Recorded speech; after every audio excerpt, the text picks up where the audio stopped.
Thank you, Kamina, and thank you for inviting me to participate. I'm going to read a short piece in 3 segments. It's called The Driving Dress. Before I could fit into the few clothes my second ex-wife had left behind, these were a couple of filmy summer dresses and a responsible, unrevealing running ensemble. I had to drop a good bit of weight, 20 pounds or thereabouts, even though I was already on the slim side for a man of my unbagged 50 years and bone-aching frame. I knocked off the weight by eating the sorts of things she had eaten, and in much the same niggled portions as best I could remember. And all of this food was innovatively meatless and noodled over, not agreeable to me at all.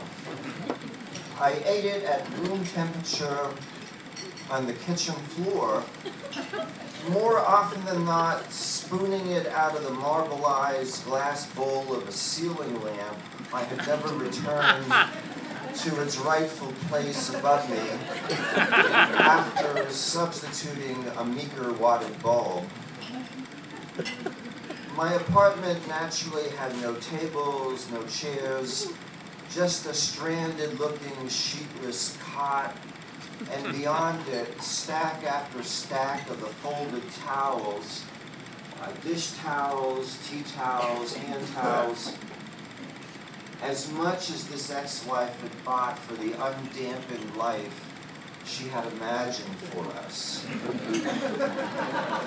The food never became intelligible to my taste, and I soon enough was always going hungry, always feeling dwindled and funny in the head.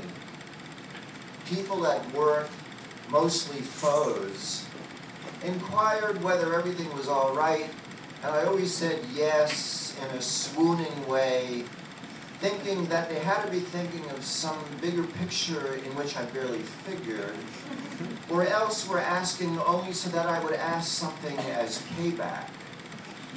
The fact is that I have never played all that large a part in my life, but I know a lot about what goes on ever so tepidly in other people's circumstances.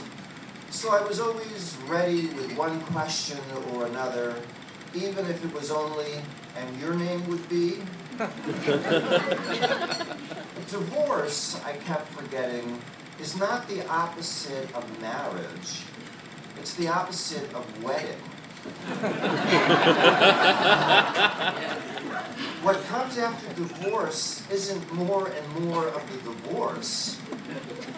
What came after in my case was simply volumes of time. Time in solid form. Big blocks of it to be pushed aside if I ever felt up to it. The more often than not, I arranged the blocks about me until I had built something that should have been some sort of stronghold, but in fact was just another apartment within the apartment in which I was already staying away from mirrors, shaving by approximation, bathing in over-bubbled water that kept my body out of sight. Part 2. We had been married on a Tuesday, but it didn't work out that our anniversary would have always landed on a Tuesday. Calendars would not do us even that one favor.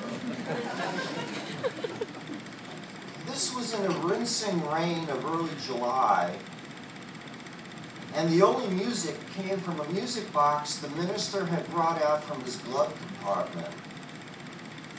It played one of those melodies that referred you right away to other melodies beyond itself, so there wasn't much you can do if you refused to play a guessing game.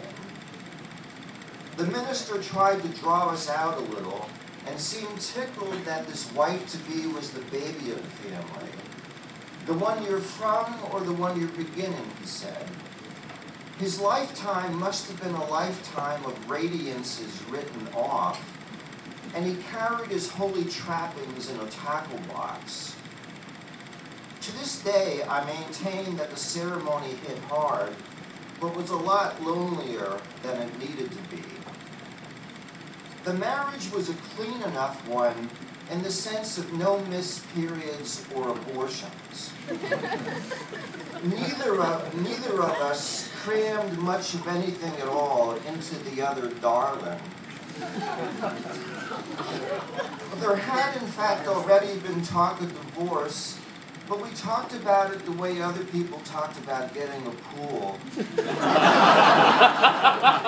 Or maybe just a pool table. Or even just a miniature kind that rests atop a regular table. Even just the card table. But the pool table would not have been for me, I always had to make clear. I preferred brochures of things over the things brochured. The pool table would not have been for my wife either. My wife had gone in for besetting excellences of chocolate and porcelain figurettes of comfortable-looking tomboys and certain of those befrilled hypoallergenic dogs that had to be addressed just so. It was a clumsy way to go about living it up, maybe. Plus, we had ants in the place we were renting, and the directions to the ant killer we bought said not to kill them outright, and instead let them go on feeling as if they were getting away with something. Then, a week or so later, we were to set out on the floor a couple of little plastic discs whose refreshments within would be carried back to the kingdom and shared holocaustically. But we had moved our things out before the end of ant season anyway. We were in a rush to be shown something of ourselves against other backdrops and ledgeways in uncushioning city settings. We lasted through just 2 places after that. First, the walk-up, and then the one where we're in a picture holding on to some believing sandy-haired person who delivered birthday balloons to us by mistake. Though I have never figured out who would have been around, who would have had a camera. Part 3. Loved or wanted, probably not. But I'd been chosen, I don't doubt. Or at the very least, I had felt targeted somehow. The whole thing, flirtation behind others' backs, courtship, engagement, marriage, separation, curtailment, divorce, had lasted a little less than a year.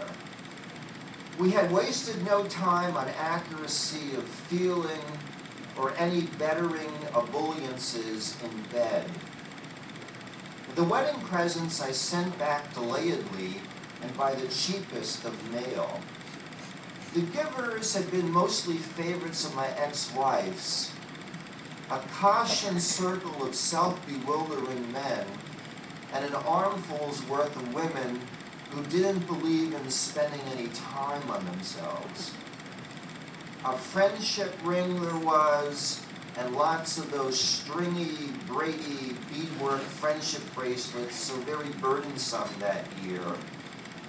And rubber stamps that spelled out her first name in cavorting characters, and sweaters with her name or her initials embroidered many times over, and silvery cylinders of brim with monogrammed handkerchiefs, those twiny, outlasting triplet initials of hers once more, but never adding up to a word, no matter how you kept disarranging them, and a good half dozen or so hand-wrought books of calligraphy poems with stapled index cards for covers, dedicated to her all but fatally.